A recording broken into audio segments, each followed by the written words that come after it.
நவீன வசதிகளுடன் நியாயமான கட்டணத்தில் பாதுகாப்பான தங்கும் வசதியை பெற்றிட 19 தோழி விடுதிகள் ஏற்படுத்தியுள்ளன. இத்தகைய திட்டங்கள் மூலம் இந்தியாவிலேயே தொழிற்சாலைகளில் பணிபுரியும் பெண் ஊழியர்களை அதிகமாக கொண்ட 40.3% மாநிலமாக தமிழ்நாடு திகழ்கிறது.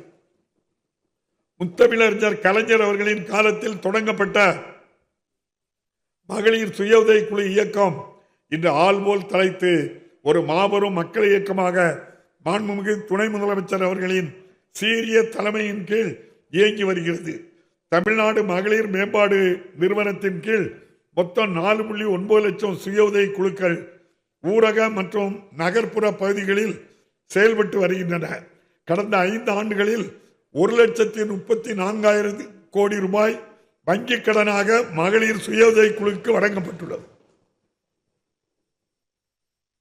வயது முதிர்ந்தோர் மற்றும் மாற்றுத்திறனாளிகளின் நலனை கருத்தில் கொண்டு பொது விநியோக திட்டம் பொருட்களை அவர்களின் இல்லத்திற்கே சென்று வழங்கிடும் பொருட்டு மாண்புமிகு முதலமைச்சர் தாய்மானவர் திட்டத்தை இந்த அரசு அறிமுகப்படுத்தியுள்ளது.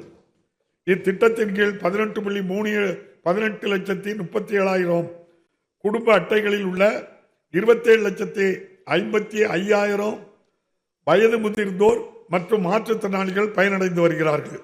பகல் நேரங்களில் வயது முதிர்ந்தோரின் பாதுகாப்பு மற்றும் அவர்களுக்கு ஆதரவான சூழலை உறுதி செய்யும் பொருட்டு அன்புள்ளம் கொண்ட நமது மாண்புமிகு முதலமைச்சர் அவர்களின் வழிகாட்டுதலின்படி 25 அன்பு சோலை இல்லங்கள் உருவாக்கப்பட்டு தமிழ்நாடு முழுவதும் செயல்பட்டு வருகின்றன.